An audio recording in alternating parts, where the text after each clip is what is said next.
There are a number of interesting elements we could discuss about rope. Here, though, are several that strike me as important, and I'll spend a little time in this lecture on each one of them. So, first, Hitchcock's choice to use long takes versus montage, which we'll talk about, where it's not so much about making meaning by juxtaposing shots, but with the long takes, we can ask how is Hitchcock still controlling what we see and we notice. Second, the gay subtext here is important. We can discuss whether there is one, and if so, where. If there is a gay subtext, is it homophobic? I mean, is the film saying homosexuality is exactly like a perversion that's akin to murder? And then also, what is the significance of a film in 1948 with gay protagonist? That's something to consider. Third, does Hitchcock identify with Brandon? There are actually suggestions that he might. For example, both are involved in setting a stage, maneuvering actors, needing an audience for murder. Next, the question of audience complicity is quite interesting, I think, as it always is on some level with Hitchcock. How much are we enjoying the story of the murder? And are we, in some sense, eating off the body of a dead man? And then last, what is the significance of the Rupert character, played by Jimmy Stewart? He denies he's to blame for the murderer's actions, but is the film suggesting that there is a connection between idea and action? Let's start with Hitchcock's choice to do these long shots. The film, again, is made up of 11 shots, 10 cuts. And as I noted in the introductory lecture, Hitch told Truffaut that the film he felt was a kind of a betrayal of his own principles of cinema. That is, a betrayal of the theory of montage, where meaning is made with different images that are put next to each other. And that meaning then is made essentially in the editing room. So here, of course, with this film, we have the opposite of montage. We don't have a new shot every 5 to 15 seconds, a montage of images. We have a new shot every 7 to 8 minutes. Now, Robin Wood did note in his essay that you read about Rope that Andre Bazin, a famous film critic and historian, he was a proponent of the long shot or the long take because the long take gave the film goer freedom to look at what he or she wanted to look at. The idea is that a lot of edits force you to look at certain things, while a long take gives you the freedom to let your eyes sort of wander around the frame, looking at what you want to look at. If any of you have seen Citizen Kane, you might know that that film is famous for some of its long takes. Also, it's famous for its wide angle camera lens shots. So you have these very long takes, but also the wide angle camera lens. So everything in the shot is in focus, nothing is out of focus. In most films, only part of the shot will be in focus, either something in the foreground or something in the middle ground or something in the background. And filmmakers use focus to help us know what to look at. We essentially look at the thing that's in focus. With Citizen Kane, audiences were actually kind of upset with the film. It was confusing to them because of this mixture of long takes with deep focus. And they didn't know where to look in a way because again you had to look at everything. Nothing in particular is really in focus. There's certainly the composition of the shot, what's big and what's small, guides your eyes first, but then you inevitably are looking around the frame. It is more common now to have that deep focus, but at the time of Citizen Kane, it was revolutionary and brand new. And in fact, Orson Welles and his cinematographer Greg Toland invented a new camera lens to achieve the focus that they got in Citizen Kane. So the idea with both long take and deep focus generally is that the viewer is freer to look at what he or she wants to look at, and the filmmaker, by implication, is less in control. Robin Wood does contend, however, that that's not the case with the film Rope, even though Hitchcock is using these long takes. He says that Hitch is controlling what we're looking at just as much as he might do if he were using a lot more cuts. So we might consider what are some of the moments where we notice Hitchcock doing this visual storytelling, where he shows us what to look at and where the camera directs our gaze within these long takes. Now, a few examples. We open on closed curtains, right? And we get this window, and then we see closed curtains. There's this idea of something secret, this visual, drawing our attention to that visual. We have Brandon and Philip opening champagne, and in the foreground there, Hitchcock makes sure to keep the space where the body is. Of course, you can see the gaze there is on the body. There's also several times where we see, or at least one significant time that we see the rope hanging out of the chest and the camera lingers on it. It doesn't follow the person, but it lingers on the rope. The camera just focuses several times on the rope generally, not on faces. There's that moment where Brandon is putting the rope away in the kitchen, and the camera stays kind of with the door frame right in the center, and then we see him putting that rope away. So clearly guiding our attention there. There's that moment where Philip breaks his champagne glass, and the camera focuses on his hands. We see it, of course, but other people don't. There is another focus on the rope, but the rope bound with books, just those are kind of in the shot. Philip and Mrs. Atwater, there's that moment when the reading of the palms and the focus stays on his hands afterwards, kind of this idea of guilt associating with the murder. Rupert's appearance is really interesting here, and these two shots that I have up on the screen are this moment when Rupert kind of comes in. Philip is playing the piano, and the camera slowly pans over until we see Rupert on the left-hand side, and it's this slow reveal, kind of an indication perhaps that Rupert might be surprising Philip and Brandon.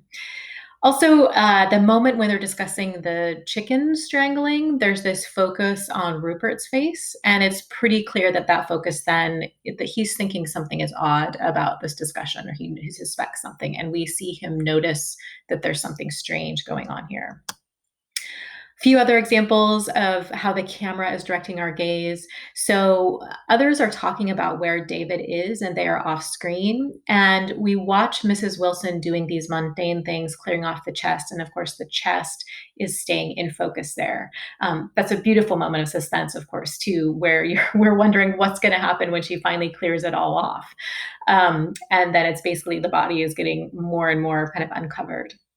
There's that great moment too where Rupert finds David's hat, and we see David Kentley's initials there, and we see that Rupert sees it, and we know what he knows, even though nothing is spoken. When Rupert comes back, the camera is still, and we have the hand and the gun come into the shot, this medium close-up. There's a moment when the camera focuses on the cigarette case, and we see Rupert place it there, even though Brandon and Philip don't. There's that moment when Rupert's story, he's imagining what happened to David. It's very kind of similar to that moment in Rebecca, where Rebecca, who is not there, but the camera follows the story that's being told as if Rebecca is a true presence. So here in Rope 2, the camera kind of follows a dead person. Then there's that great three shot on the bottom left-hand there, Brandon, Rupert, and Philip in the background, emphasizing this tension that Philip might be giving things away at any moment. And then also there's that great moment when Rupert has the rope, kind of showing us what he knows. And then also finally on the bottom right-hand corner there, that's a wonderful moment where this is the reveal, of course, where Rupert finds out what's in the chest for sure. We don't see it, but the focus is on the bloody hand. So it's the suggestion of murder is there, even though we don't see the body itself. So lots of interesting ways in which Hitchcock is guiding our gaze and telling us what to look at and making us look at certain things, even though he chose not to use editing to do that. Now, one of the major things that Robin Wood's essay discusses, of course, is this homoerotic or gay subtext of the film. And I generally do, when I teach this film in a face-to-face class, I generally ask students if they had not known before, that if they hadn't known it, would they have noticed that there was a gay subtext in the film, if they would have spotted it based just on the film itself. And I actually generally get about half and half responses. Some people don't notice it at all, and other people go, oh yeah, it was totally there. Now, there are several indicators in the film itself that Philip and Brandon are gay, even though it's never mentioned. And by the way, it wasn't spoken about on set at all either. But just a few things. So the murder itself is certainly referenced in such a way that it seems like it's a metaphor for sex. So the curtains are closed, of course, very notably, and Brandon says he wishes they could have done it with the curtains open. Philip makes a comment, turn off the light. Philip asks Brandon how it was for him, and then Brandon responds that he was kind of exhilarated, especially after he felt the body go limp. Um, so again, read the subtext there. And then the gun at the end could also be equated to Rupert outing them as a way. So if you're kind of thinking of the murder as the sort of gay sex act itself, or and then a metaphor for their larger relationship, and then Rupert is outing them, there is kind of certainly that is embedded in an interesting, it could be, and certainly maybe unsettling way in the film. There's also a mention, if we kind of think about the references to these characters being gay in the film, there's this kind of strange reference to the bedrooms. It's not quite clear how many bedrooms are in this apartment. There's actually, I think, a mention that there is the bedroom. So it seems like there's only one. But then I think there's another moment when they mention bedrooms. So it's kind of hard to know. It seems a little bit almost purposely slippery in terms of, is there just one bedroom that these two men are sharing, or is there more than one bedroom? Now, of course, the source material, the play that this movie is based on, it openly marks the two characters as gay. So anyone who was going to this play and saw it on the stage, there would be absolutely no question. It's just open that these characters are gay. So let's just take it as a given that the characters in Rope are gay. It's not something that could be openly on screen at the time because of the Hays Code, where homosexuality could not be openly referenced. But it is worth asking, given the fact that the two murderers are gay, do we think the film is homophobic? So, in other words, do we think that the film is implying that anyone who is gay is perverse, fascist, immoral, like our characters here? And do we think the film is saying that gay sex is like murder, something that's wrong, and it's something that gay people need to avoid or suppress or hide or be punished for? Now, something that makes it a little bit complicated is that these two really are the main characters. So that's something. And we might ask, can protagonists be people we're ever really truly against? At the very least, it's complex. We're a bit conflicted, right? Hitchcock too, I think, develops in us as an audience a desire that these two men get away with the murder. We don't really ever know the murdered man, and we don't ever truly come to care about him. And there's certainly that tension throughout the whole film, where even if we would sort of on a basic level agree that the murder is wrong, none of us are endorsing murder, we are in tension about whether they're going to be found out, and we're anxious about that. So that anxiety is interesting. Robin Wood, too, says it's really important for us to consider the film in its original context. He says here, and I've just copied out this quotation for you here, that Rope can be read as associating homosexuality with the unnatural, the sick, the perverse, with evil and fascism. Nothing prohibits such a reading. Hitchcock and his writers may have thought that that was what the film was saying. So he's saying, like, Hitchcock may indeed have been wanted to say that about the film. But what Hitchcock thought the film was saying is of little relevance. Rope belongs to a certain point in the evolution of homosexuals as social beings, of societal attitudes to them, of the material and social realities of the homosexual existence, and it must now be read within a complicated cultural, historical context. And he does go on to say that I didn't put this quote here for you, but he says, Rope could not deal with the subject of homosexuality, but it seems to me to offer a very precise account of its status and the mental set that would logically accompany it at that stage of our history. So he's basically saying we need to think about this film in the context in which it was made, 1948, and what it really reveals about societal and cultural attitudes towards homosexuality. Wood talks about the importance of the film as a film that had gay protagonists, period. Because at that time in 1948, when Robin Wood himself was 17, he had no idea that there were even people like him in the world. He writes, it did not occur to me that I might ever meet such people, meaning anyone who is gay. It was the love whose name could not be spoken, because to speak it would be to acknowledge its existence. Rope completely fascinated, even obsessed me. I went to see it at least 3 times, which was not common for me in those days. I don't think the technique fascinated me. I identified with Brandon. And he clarifies that at the time, it never occurred to me that the characters in the film might be gay. Yet I am quite certain now that my unconscious understanding that Brandon was gay strongly underlined the identification with him, and that it explains the fascination the film held for me. That the identification was largely masochistic and tended to reinforce all my negative attitudes towards myself is probably true.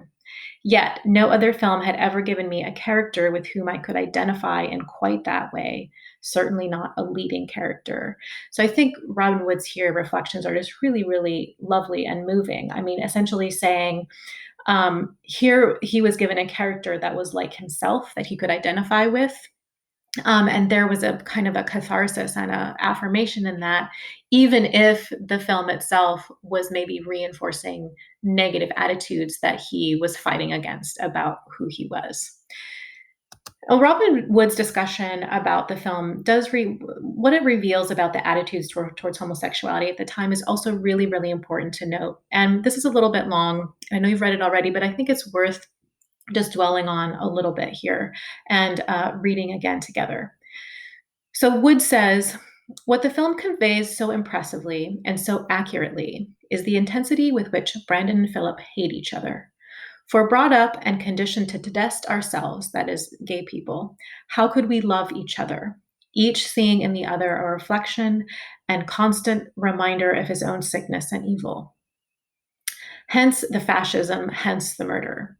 Brandon has to see himself as a superior being because he knows that, however intelligent he might be, as a homosexual, he is by definition an inferior one in terms of what society is saying. Is the film about homosexuality as a perversion or about society's perversion of homosexuality? Brandon and Philip cannot love each other and must be deeply ashamed of any sexual activities they have performed together and hate each other for precisely the experiences that should have brought them most intimately together.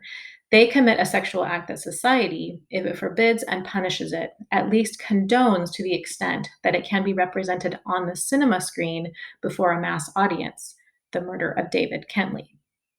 In 1948, we could not watch Brandon and Philip kiss or even be told that they ever did so, but we could watch them share the intimate experience of jointly strangling another young man.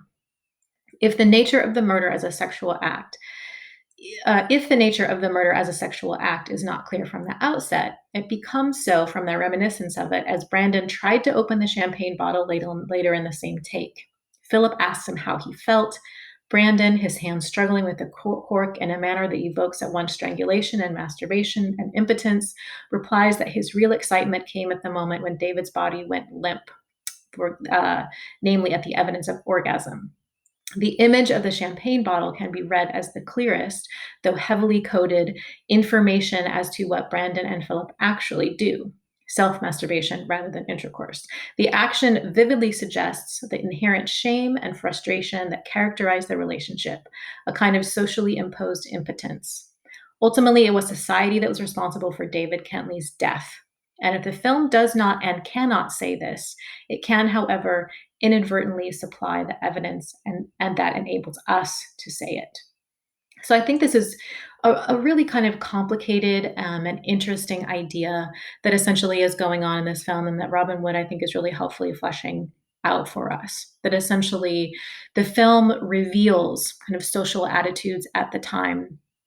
And rather than focusing on the idea of whether this film is condemning homosexuality or endorsing it, probably the more interesting and complicated and complex conversation to have about it is, what is the film revealing about what social attitudes were at the time, and how does it reveal the deeply distressing and problematic nature of those attitudes? So I'd encourage you to kind of keep thinking about what Wood says here as you mull over the film, and the ways in which the film may reflect things about our society, even the film itself, or even that Hitchcock himself doesn't necessarily intend to explicitly say with those things. Wood also makes the provocative point that Hitchcock identifies with Brandon. Wood proposes that Brandon, though extreme, is a typical Hitchcock identification figure because he, Brandon, exemplified the desire for power, fear of impotence syndrome that characterized so many other male Hitchcock identification figures, be they nominally heroes or villains. So we have heroes like James Stewart in Vertigo, which we're going to watch, and then we have villains like Uncle Charlie, which we've already watched, and then we got the character of Bruno Anthony in Strangers on a Train next. So Wood points out that Brandon's obsession with setting a stage and creating a work of art, that's really compelling and I think interesting if you think about Hitchcock as a figure and Brandon as a Hitchcock identification figure. Brandon doesn't just want to murder someone, he wants an audience for the murder. And of course, much like Hitchcock, right? A lot of his films have a murder and he wants an audience for this. Brandon also, he first complains that they had to murder someone with the windows closed. Then he sets up this really elaborate stage where he'll put guests in the vicinity of the dead body and he'll get a thrill from their reactions. And the guests, Robin Wood points out, are sort of both, they're the actors in Brandon's play and his audience, which I think is quite interesting, kind of thinking about audience complicity when we're watching a film. So it's really hard not to see a sort of filmmaker Hitchcock figure in Brandon, someone who's manipulating his actors in the story that he wants to tell, someone who wants an audience, someone who wants an audience for murder. And the audience will then eat off the dead body, body of a dead person, as it were. Both the characters in the film do that. In a way, if we are feeding on that kind of thrill or the idea of murder, we're sort of eating off the dead body in a way. So that kind of brings us to one of our next points about audience complicity. It is a really interesting thing, that idea that Hitchcock is in a way pointing out to us our own morbidity in watching films about murder. We like the thrill as audiences of kind of feeding off the whole idea of murder. Even today, you can think about how popular true crime podcasts are, for example. And so in a way, we do become complicit in those podcasts, but also Hitchcock's films, because in a way, because we want what we're seeing in Hitchcock's films, the murder, the crime, to continue for our thrills, for our enjoyment. So, and one of the really interesting things about the film, of course, too, is that we have, as I kind of indicated before, we kind of, even though we don't condone murder, in a way, we have this desire for the murderers to get away with it, or at least we're worried that some will find out what's going on, what's in the box, even if we believe that murder is wrong. So we're put in a position of not wanting the murders to be discovered. And the basic suspense of the entire film lies in the question of, oh no, will everyone find out what Brandon and Philip did? One other major point, too, of course, linking back to Hitchcock as a Brandon figure, is that if we agree that Hitchcock is, in some sense, identifies with Brandon, and if we agree that Brandon is a gay character, then Hitchcock is identifying with a gay character, which for 1948 is interesting, at the very least interesting. Wood says Hitchcock was able with apparent ease to identify with gay characters just as he was able to identify with female characters. Of course, Robin Wood notes, identification with Brandon must be heavily qualified. He's a murderer and a fascist, and we are 1948, only a few years after the full revelation of the appalling social consequences of philosophy, meaning what happened in World War II and what Hitler did.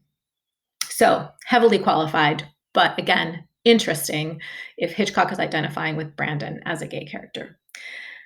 Now, given the significance or given the complicity that we might feel with Brandon, Wood does make a great point about how the focus of the film and our identification with particular characters makes a definite shift to Jimmy Stewart character Rupert at the end.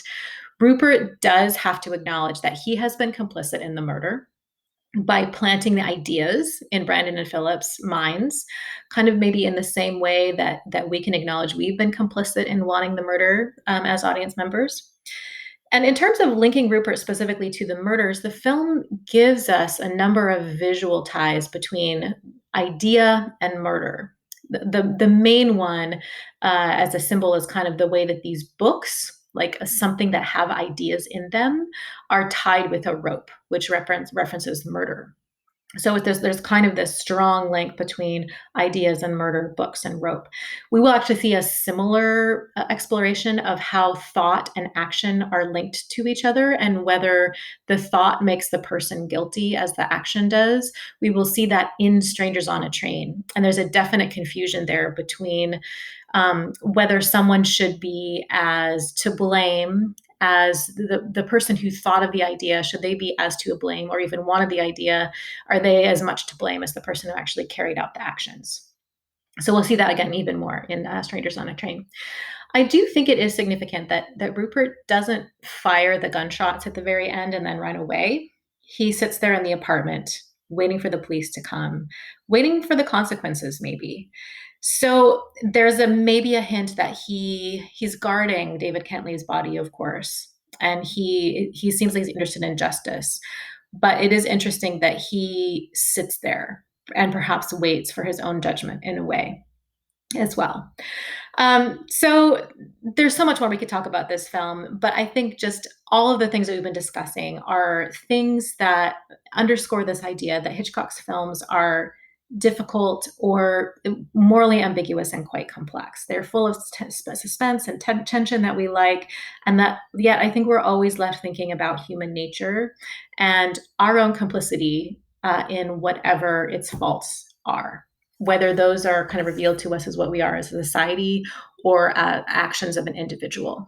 So, something to keep thinking about and mulling over as we continue on our study of Hitchcock's films.